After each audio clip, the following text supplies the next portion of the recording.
We're live. Oh, we're live. We're on.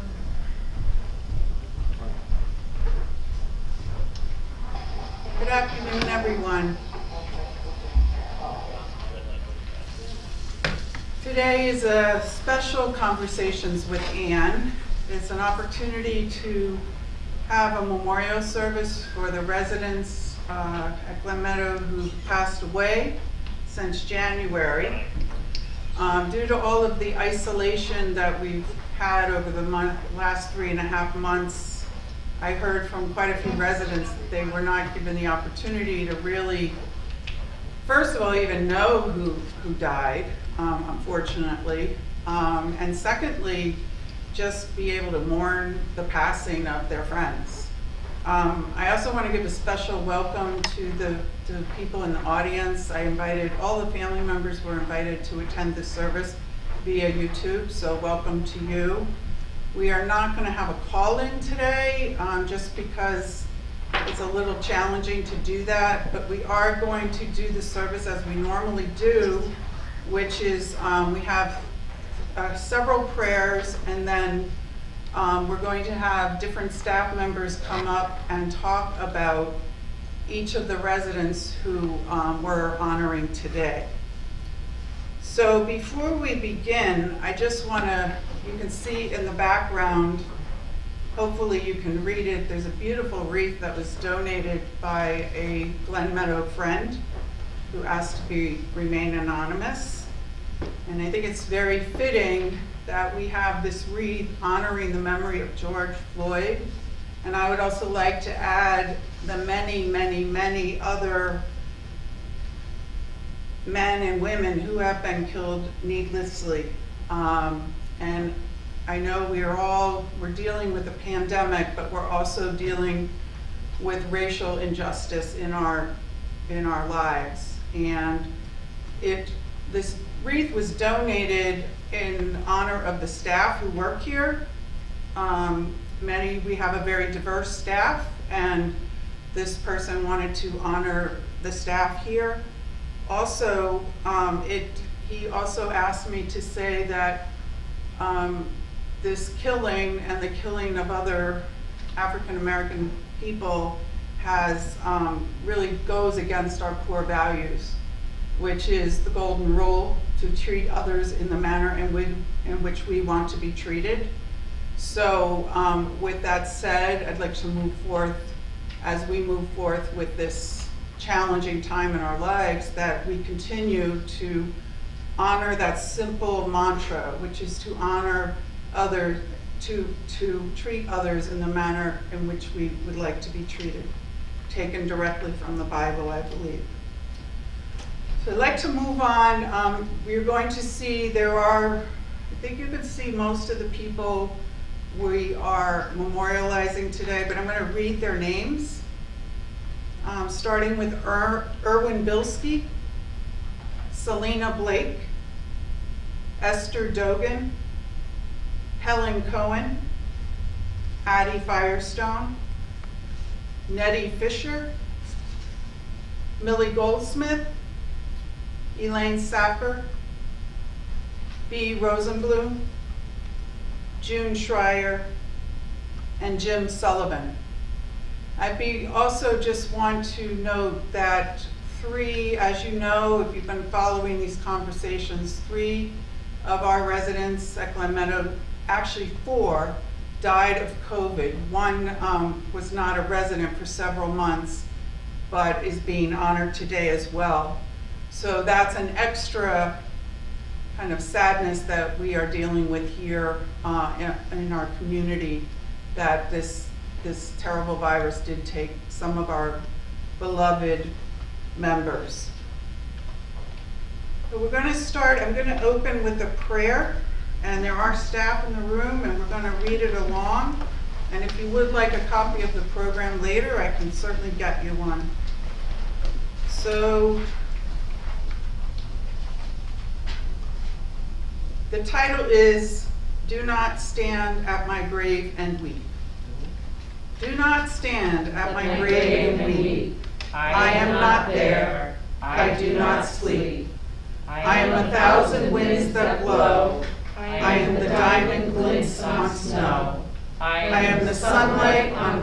winter rain. I am the gentle autumn's rain.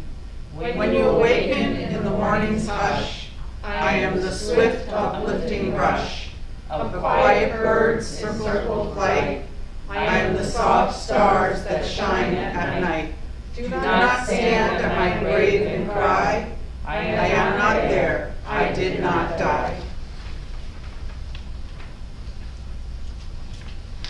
So at this point, I'm going to ask different staff members to come up to take the picture of the person, and they're going to talk about some of their memories of the person we're honoring today. So we'll begin with Erwin Bilski.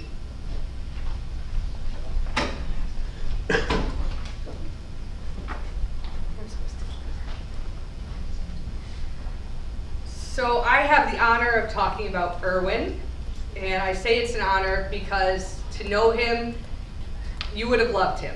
Erwin had the biggest, sweetest, most gentle smile, an easy way about him that made it just fun to talk to him. He had the greatest stories and the biggest love for his wife. Watching the two of them together was just wonderful to see. It was very heartening. We miss him very much. We talk about him frequently, and we know that he is watching down above, smiling on us with his great big giant smile.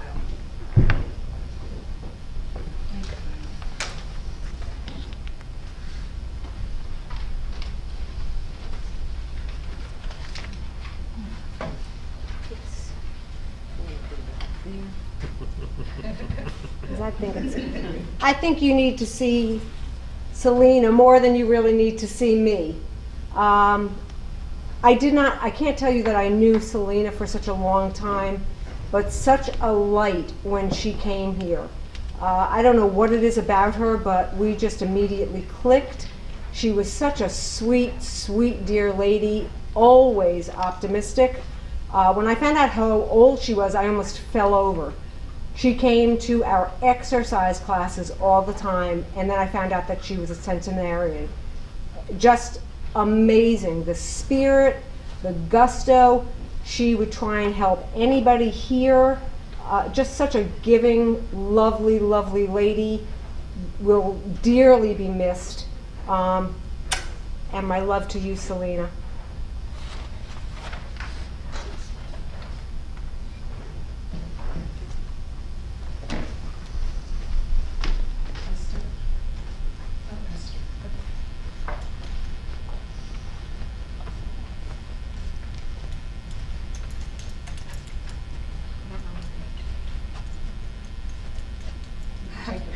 I am remembering Esther Dogan.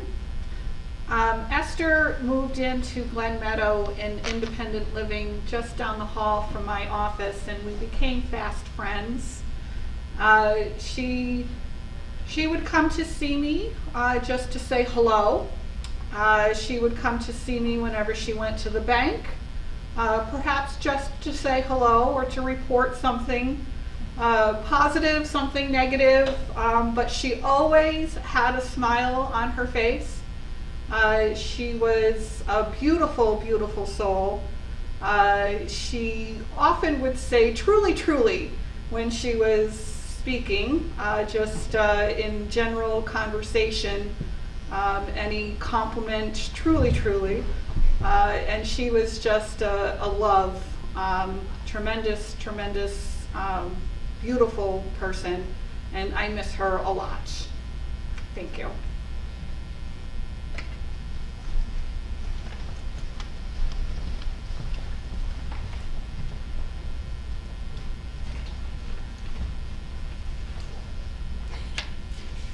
I'm honored to remember Helen Cohen.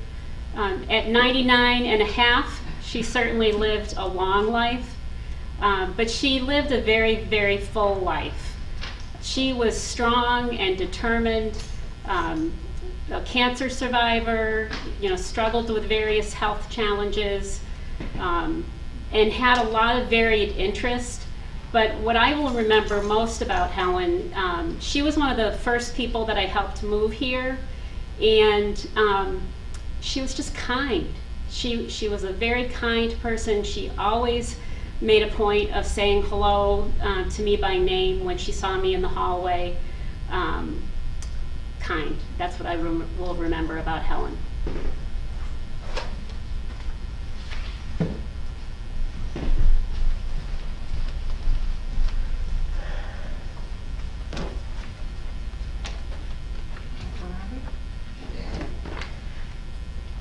So I had the honor of being with Addie Firestone often. When Addie came here to Glen Meadow, she was a light. She had a great spirit. She was active, fun, loving. She came into all of our exercise classes and came into our programs, and that's how we got to know her. Addie was a physical therapist throughout her life, so she understood the importance of moving and being healthy. And whenever Addie walked in the room, you just smiled because she had a smile from ear to ear.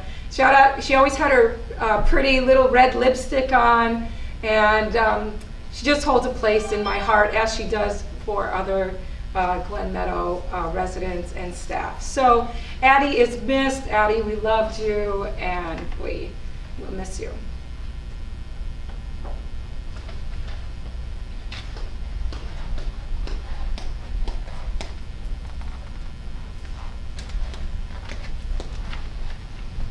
Hi everyone, I'm Tavia. I am honored to remember Nettie Fisher. Everyone knows Nettie. She was the first person that you see when you walked into Glen Meadow. Whether she was having a good day or a bad day, you couldn't help it but to love her. I would wake up some mornings just to come in and provide care for Nettie because I loved her that much. So yeah, Nettie will be missed. And I do want to thank her daughter Karen for being so active in her life. We can't thank you enough, and I love Nettie, and I believe everyone at Glen Meadow does too, so thank you.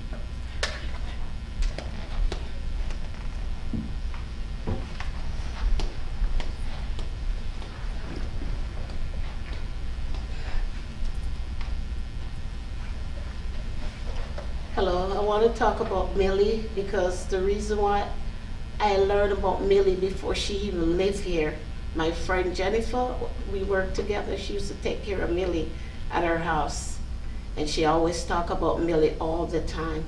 My sister Sandra, she would go to Millie house and take care of her through Glen Meadow at home also. So when Millie come here, I already know her. She always have the biggest smile ever. And she always liked to give hug and kiss on your jaw. And those M&Ms she always give me, because I love M&M with the peanut in it. So every time she get them, she call me and tell me to look down the bottom and take some. So thank you, Millie, I love you. Gonna miss you, bye.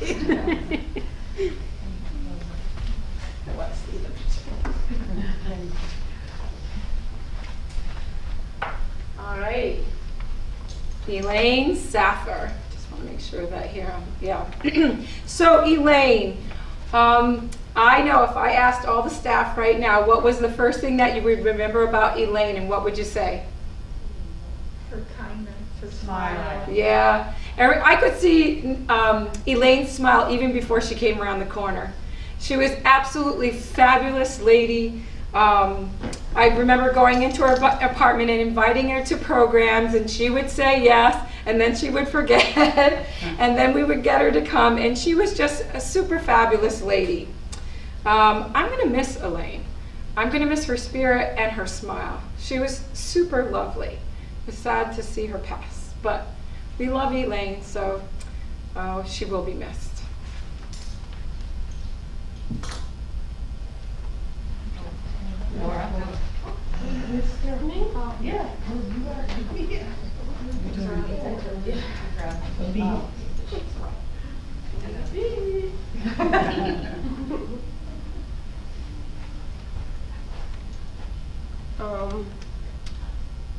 The little bit I know about Dee, she was a very nice person to work with, and she always had that smile. When you say, "Hi, Bee," she said, "Hi, are you gonna be here with me?" I said, "B, I'm coming back. I will sit in your apartment and we chat, and whatever you want, I'll bring it for you." She said, "Okay, don't forget." I said, "I won't forget." And then I'll go back in her apartment. I said, "B, what you got for me? You want some ice cream?" I said, "Sure, we can eat ice cream together." I said, "But after the ice cream, I'm gonna leave." "No, don't leave, don't leave, don't leave. Stay here with me." I said, "Okay, I'll stay with you for a little while and leave." Okay, and then I said, "Come on with me." And then she will come in the hallway. And I said, "B, shake it for me." And she'll be dancing and dancing. I said, "Look at you, you dance better than me." "Oh no, you do it better than me." So she was a very nice lady, and we miss her, and we hope she will stay around, but God knows the best. I'm going to just add a little because I love her so. Sure. Sorry, we have a double for B just because she was just so, I just loved her so much. I did the Christmas shopping for the assisted living. We would have Christmas with Santa every year, whoever that may be. And we could get $20 for each of the residents, and I loved finding the shiniest belt buckle I could find for B, with her jazzy jeans and her, her polo that always matched, and just the joy that emitted from this woman. Her smile lit me up every time I saw her, and she would dance, and we would sing together. And my last moment with B was the weekend before she passed. I happened to come in, and she was in the dining room, and she loved to hold hands. Those of you who knew her know she loved touch, and we both had each other's hands up here, and she took my hands to her mouth and kissed my hands, and I took her hands and I kissed her hands, and I said, "Oh, I just love you." And she said, "I love you too." And I can't imagine ever, in 24 years I've been here, a better goodbye to one of my friends that passed at Glen Meadow. So B, thank you for the ending, and thank you for your life here with us.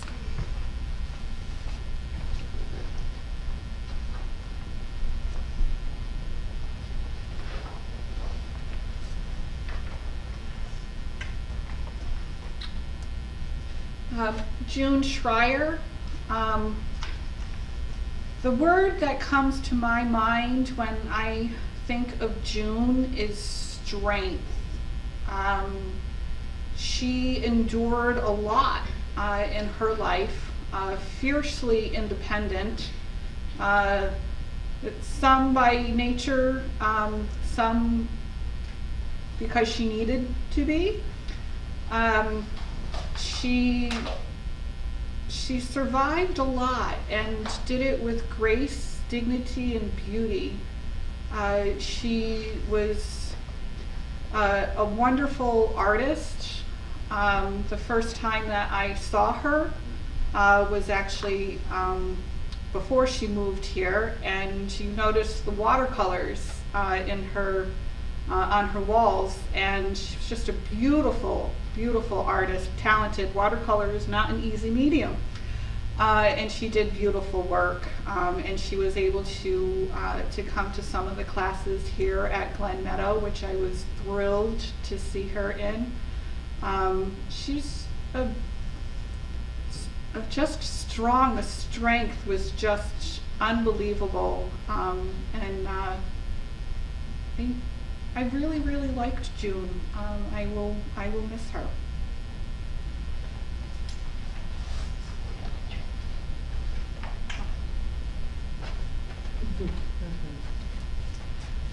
June.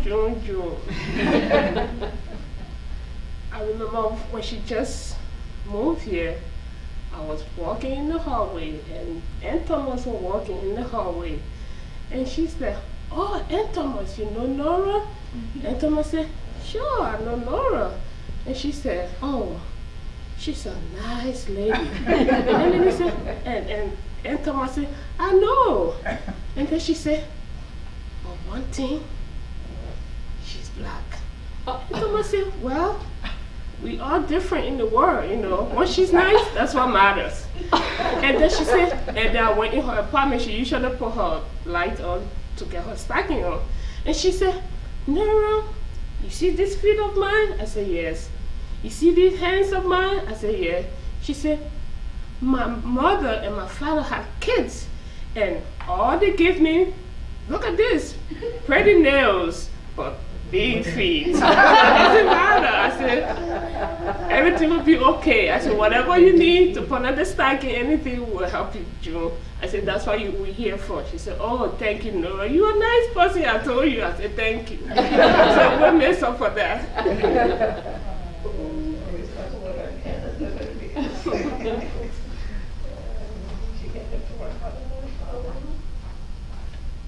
And last but certainly not least, Jim Sullivan. Jim was a spirited guy. He had a lot of, well, I want to say piss and vinegar. But he was, like I said, very, very spirited. I connected a lot with Jim. Perhaps it was the Irish in us. He could be ornery, but he had a gentleness to him as well that, you know, perhaps was not as visible as other traits that he had, but he was a good soul. He made me laugh. Even sometimes when I don't think he really intended it. Sometimes it was just the tone or his body that he was, you know, his body position that just made me laugh. And, you know, you could give it back to him, you know, because he could give it to you. You know, he could be sarcastic and he could be that edge to him, but you could give it back. He was just a loving guy. And he will be missed, and he fiercely loves his wife. You know, Barbara, I'm very sorry, you know, for your loss and all of the children that might be watching and with us today. He will be missed. Thank you.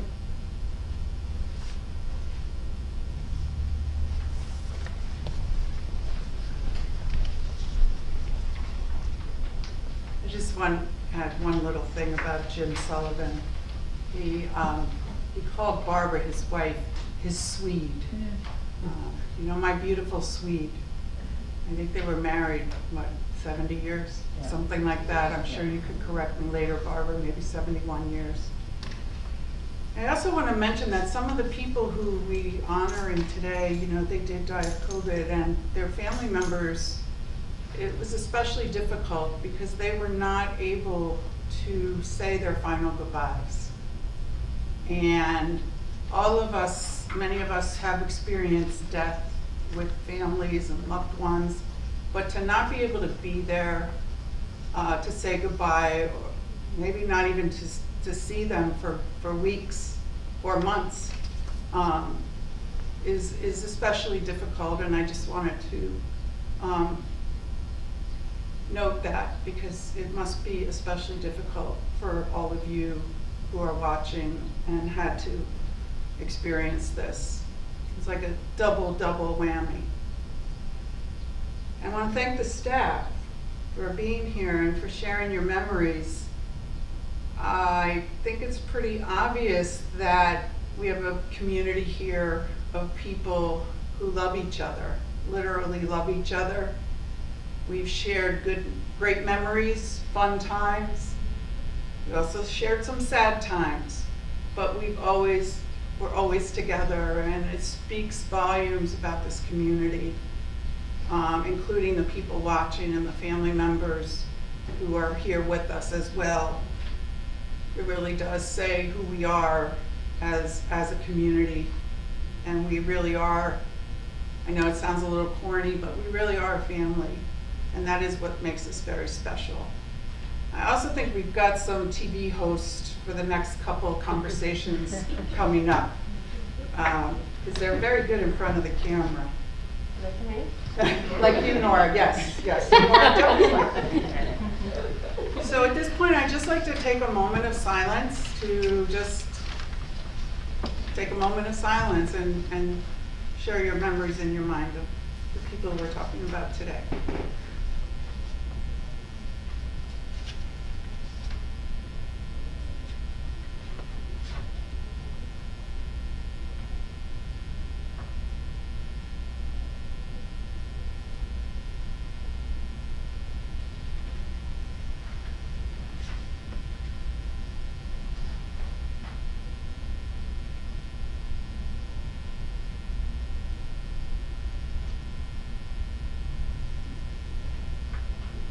So the next prayer is Saint Teresa of Avila.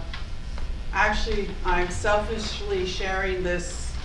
This was actually my mother's prayer card. And it's a very simple prayer from Saint Teresa. It's called Peace Within. May today there be peace within. May you trust God that you are exactly where you are meant to be. May you not forget the infinite possibilities that are born of faith. May you use those gifts that you have received and pass on the love that has been given to you. May you be content to know you are a child of God. Let this presence settle into your bones and allow your soul the freedom to sing, dance, praise, and love. It is there for each and every one of us.